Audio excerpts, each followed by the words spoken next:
Niki Strutynski, and I farm here in Crofton on Vancouver Island with my husband, Nick Nicing. We started the farm in 2012. Yeah, since then we've also grown our family. We have 2 young daughters, Fenna and Odie, who are 4 and 2. Yeah, so we grow on about 3 acres, mixed vegetables, certified organic. We came here after many years of working on other organic vegetable farms throughout BC, so that's really what our background and experience and training was in. A shout out to all those old farmers who have mentored us over the years. Right, so yeah, we describe our farming practice. I mean, the short answer is to say organic, but yeah, I do have like a background, a degree in agroecology from UBC. Yeah, I just really love that term, like the idea of like modeling an agricultural system on an ecosystem. But yeah, we still certified our farm as organic as well. So our nutrient management and including nitrogen on the farm, we soil test every 2 to 3 years, depending on the area. So we have multiple soil types on the farm, so we'll do different soil tests for each of those areas, and then keeping in mind also the crop that we're going to be growing in those areas. And then we do a pretty calculated application of the nutrients, and we apply them just to the beds, as opposed to like blanket applications across the field or the area.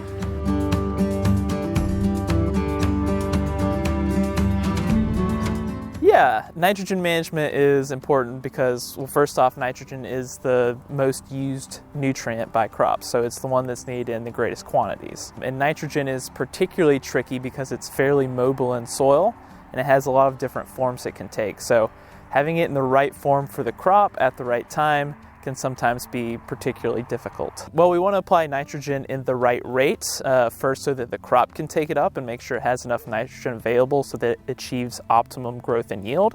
But we don't want to over-apply because during the winter months in the lower mainland and here on the island, when we get a lot of precipitation, the form of nitrogen that plants can take up, nitrate, can actually leach down to groundwater. And so in certain areas of the province, we've seen that this has been a problem. And so we want to try and control the amount of nitrogen we're applying so there's as little left over at the end of the growing season as possible. So with nitrogen management, we normally talk about the agronomic rate. So this is the rate at which the crop is not limited by the amount of nitrogen in the soil. So we know that it is enough for the plant so that growth is not impacted, but it's also not too much that we're not applying an excessive amount. And so with nitrogen management, we normally think about the 4 R's. So that's applying nitrogen using the right source at the right time, using the right rate, and applying it in the right place. So if we kind of follow those guidelines and apply it at an agronomic rate, we normally can get good growth and yield.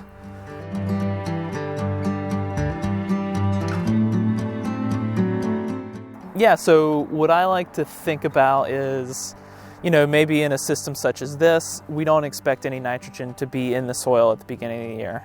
Unlike the interior, where if there's residual nitrate from the previous growing season, maybe they don't get enough precipitation over the winter that it's, leached through the profile.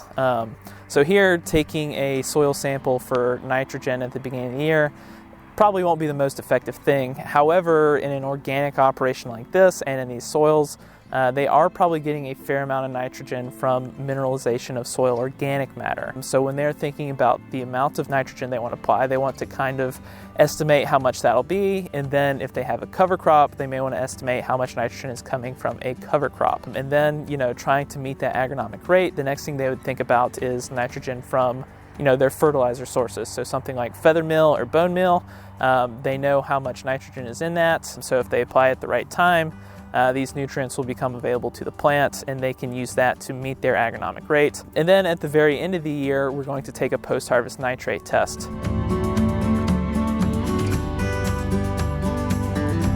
So how we developed this practice of calculating our nutrients really goes back to our first year when we started out. We got a soil test done just through a local ag supply place that sent it off for us, brought it back, and it included all these recommended pounds per acre. And we expected to be low in nitrogen, which is very common in our region after a rainy winter. But we were also incredibly low in phosphorus, so low that the owner, who's very seasoned egg supply said he'd never seen such low phosphorus. Yeah, and so it included all of these recommendations about quantities to apply, and it would have added up to a lot of dollars in amendments, and we were just starting out and only had so much to spend.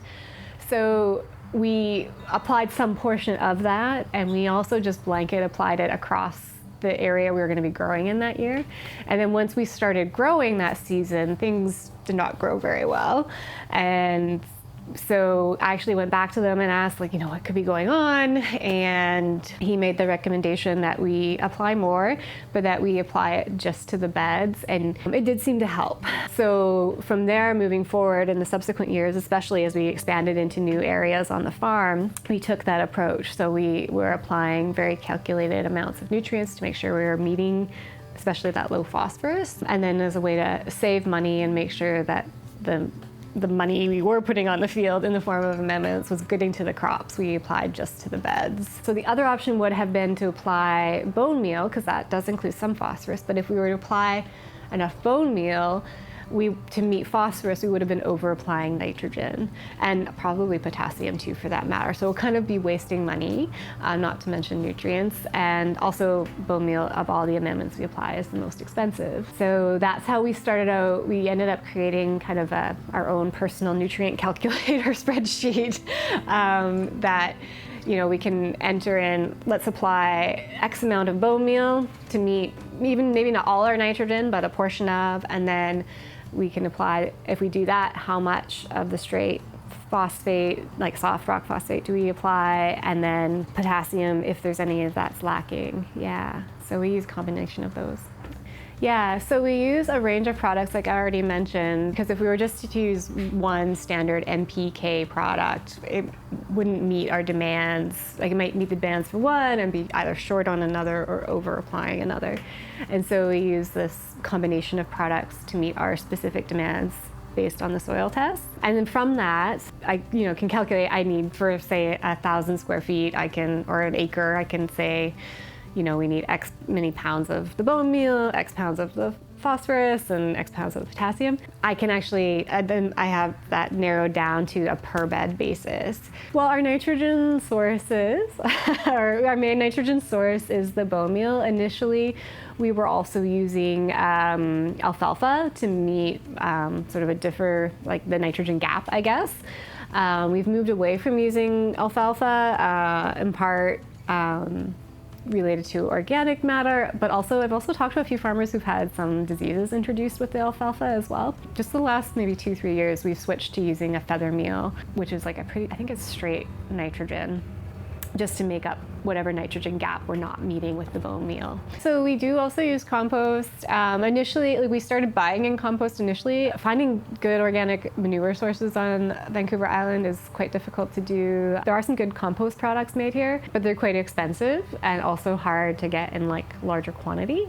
So we use compost in kind of a light application, and we don't factor that into our nutrient calculation. So we know, and that's the other thing, is we don't want to have to test that compost in addition to doing our soil tests, and then also an understanding that whatever that test shows might change over time. So we really just are applying it as like a bit of maybe bonus nutrient, and also mainly for the biological activity that we're assuming it contains.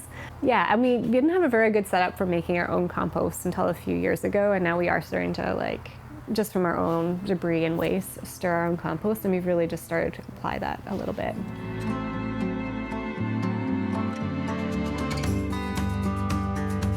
Okay, our cover cropping program, just basic, we know cover cropping's good, and we've tried to implement it wherever we can. The one use that we think about it is for winter protection, especially, again, because we don't have those snow covers, and we get a lot of rain over winter, so trying to both minimize leaching nutrients from the soil and also compaction from the rains. So if we can, we'd like to get a cover crop established before sort of mid-October. Depending on when we can seed for that, we might just default to a winter rye. Lately we've been experimenting with oats, which sometimes winter kill, but we've heard they're less preferred by wireworm, which is another, agricultural pest in our region. Yeah, and we are thinking about those cover crops not so much as adding nutrient in the spring, but potentially scavenging and holding any nutrients that are there. And then when we incorporate those crops in the spring, adding some organic matter as well. And then every year, like, we'll have some portion of each of our fields in fallow, and we will try to cover crop those with a little more intention for the whole season.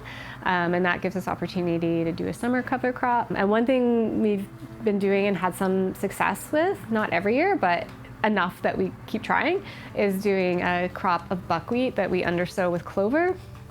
And our thinking there was that the buckwheat being really quick, we're actually looking for something that might outcompete weeds and bring some weed problems under control. And then the clover can germinate under the buckwheat, it can grow in the shade, and then the buckwheat's very quick, so we mow that down, and the clover gets kind of mowed in the process, but then it seems to regenerate and come up quite thick sort of through this buckwheat mulch.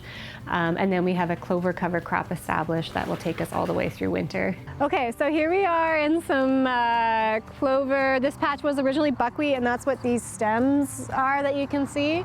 And then we flail mowed it. The clover just grows through. So another rationale that I didn't mention earlier is that it allows us to have a buckwheat summer crop, but not have to till again and then reestablish a winter cover crop. So that's the other sort of low-till thinking behind it. But you can see here on this side, the buckwheat mulch, like the flail mower kind of creates a mulch. It's a bit thick, but you can see there's still clover coming through. One thing that would help is if we could irrigate this a couple times. I think we'd get a bit more clover coming through, but we're confident that by mid-October, we should have a pretty good cover here.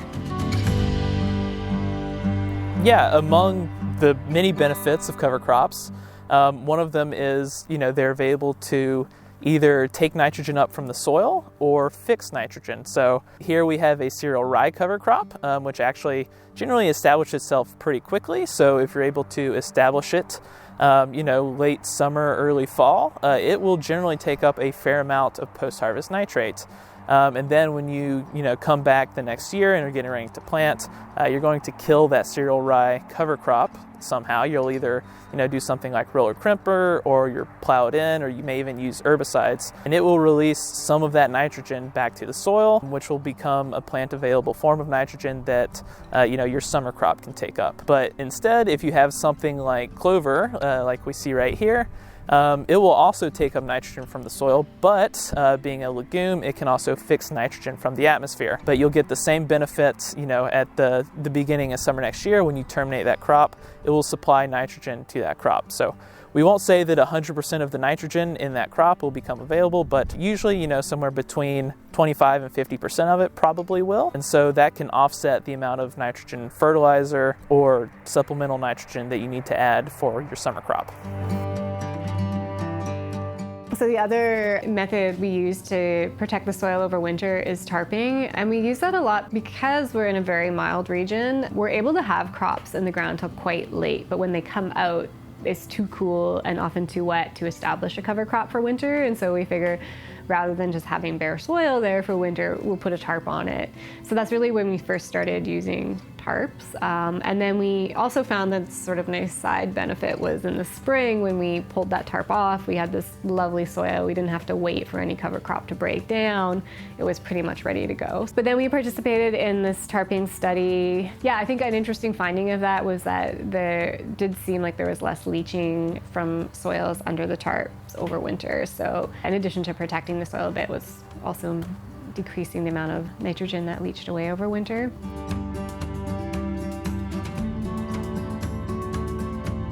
One of the things that's helpful for Vancouver Island farms is the soils of Vancouver Island were all mapped in the 70s, and you can still look at those maps. And we did for our property, and it actually shows 5 different soil types all converging on this 7-acre property. And it tells you the processes that form the soil, but also kind of what to expect, in those conditions like clay or rocky or high organic matter. And as we've worked our soils and gotten to know them more, that map has actually proved to be really accurate. Like, we can really see the transition between 2 different soil types, and we understand the differences between them, because literally they feel and look different. And so we test based on those different soil type areas. And then you can see those reflected here. This is a printout from 2020. So here you can just sort of see the different test results. From these tests, we will go to recommended pounds per acre depending on a crop or just generally mixed vegetables.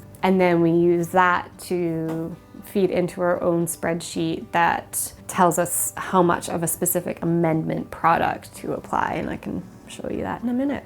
So from the soil tests, so the first time we had soil tests done, they came back with recommendations like X number of pounds nitrogen per acre, X number of pounds phosphorus per acre. But we went away from using that lab because it was a far away one in the States, and now we use a local lab, and we try to use the same lab every time we test now. Just showing totals, they weren't including recommendations. So we worked with a soil scientist to help get us to that point of interpreting this and telling us how many pounds we needed per acre. And since then, well, we worked with the same soil scientist to help us do that calculation on our own in future. So now we can take numbers from this and we've input them into our own spreadsheet.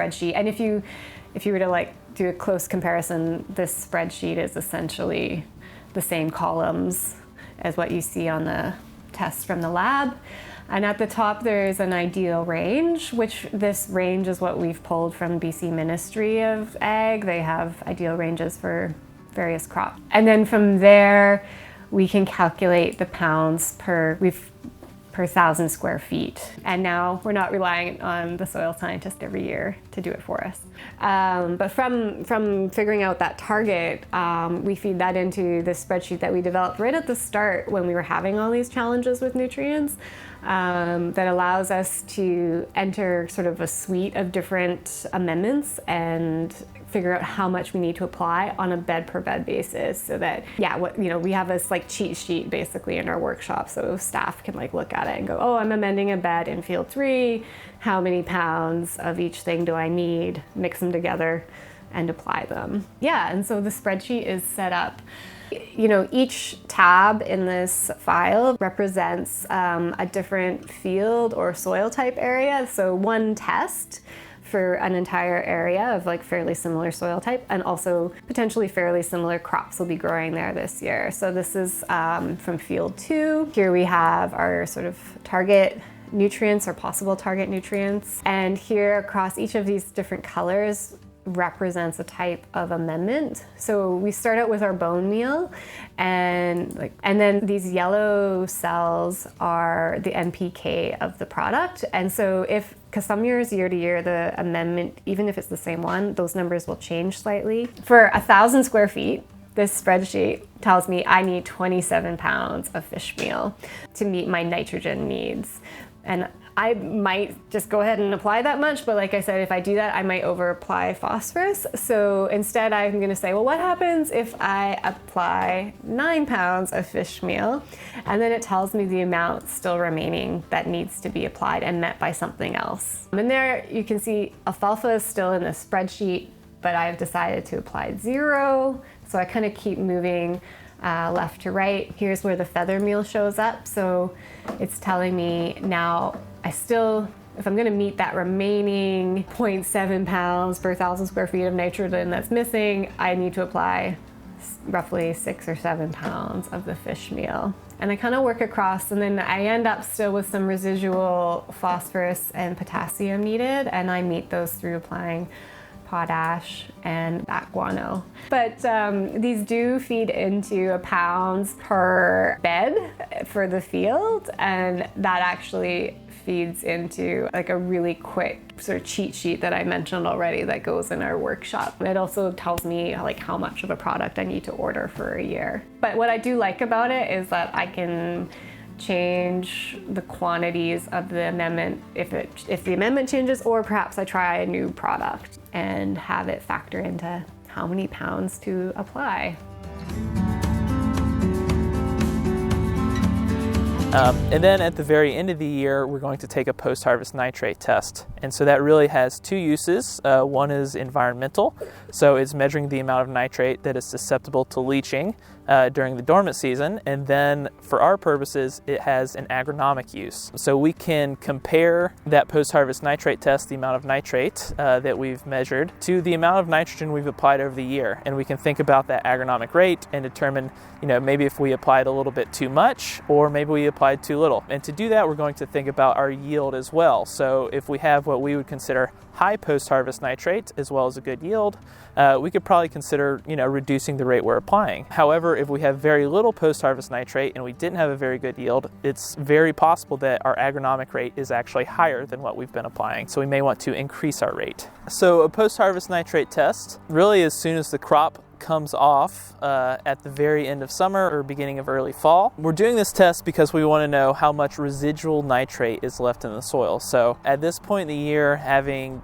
good soil moisture and a fairly warm temperature, all of the nitrogen in the soil that was going to become plant available has become plant available. So pretty much all the plant available nitrogen will be in the soil as nitrate. So that's why we're doing a post-harvest nitrate test, and we're not looking for the amount of ammonium because it's all been converted into nitrate. But the reason we're doing this is to measure the amount of residual nitrate, like I said, and we can use this test as a report card to see how we've used nitrogen over the year. So we want to compare that with the amount of nitrogen that we applied, and then we can kind of determine if you're near your agronomic rate or if you were under it or even potentially above or way above it. So typically we want to do this after harvest, like I said. At the latest though, you want to do it before 75 millimeters of cumulative precipitation in coarse soils starting on September 1st. In finer soils, we're going to do 125 millimeters of cumulative precipitation. For the area we're in here on the island, that's generally somewhere around October 1st, October 15th, maybe even the beginning of November. So as we can see, there are some cover crops here. Depending on when these were planted, maybe they haven't taken up a ton of nitrogen. Generally, we do want to do this before we plant our cover crops. However, sometimes things get in the way, but we still can get a fairly decent report card even with these on the ground.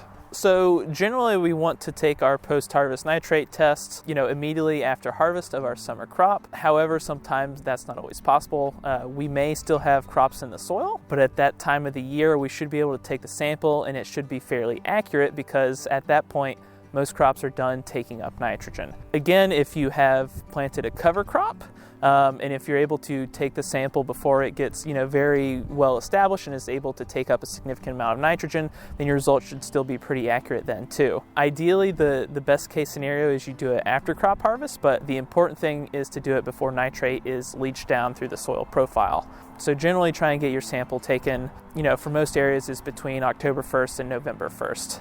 At the latest. So as far as materials goes, I always recommend a soil probe. One of the big benefits is you can do things very quickly. It's also a uniform size, so you're always getting the same amount of soil, regardless of how far down you go in the soil. If you don't have a probe, you can also use a shovel. You may not like doing a shovel as much just because it's a lot more time consuming and it's very hard to get a consistent sample. So you can always buy a soil probe or, sometimes you can ask your regional agrologist if you can borrow theirs. You'll also want a bucket because you're going to take several subsamples, and so for every core you pull off the ground, you're going to put it in the bucket, and at the very end, you'll mix all of those samples together and take a subsample of that, and then you'll put it in a plastic baggie, and you will send it off to the lab for analysis. So when you're taking these samples, the first thing you want to do is divide into sampling zones. So we want to group together areas that have the same soil type, the same crop, and the same management. In vegetable systems like this, where you have a bunch of different rows of different vegetables, we can actually group them together by their nutrient demand. So something like potatoes and maybe a leafy green may need similar amounts of nitrogen, so we might group those crops together. So right here we see we have an area of cereal rye, and we know this was treated similarly, so we will probably take a sample and turn this into a sampling zone. And then over here, we still have some vegetables out, so we will probably treat that as a different sampling zone. Generally, you want to take about 15 to 30 samples throughout the sampling zone, and we're going to go to a depth of 30 centimeters, which is 1 foot. So I have determined that this cereal ryegrass cover crop is my sampling zone. So what I'm going to do is try to get between 15 and 30 samples throughout this area. So I'm really just going to take a zigzag pattern through here, taking samples until I get to the end. And if I need to take more, then I'll turn back around. So I'm currently going through the field and I am taking 0 to 30 meter samples that we can get analyzed for post-harvest nitrate. I have a probe that has markings on it so I can see exactly when I hit 30 centimeters. And then once I take the sample, I'm just going to toss it in the bucket and then keep going.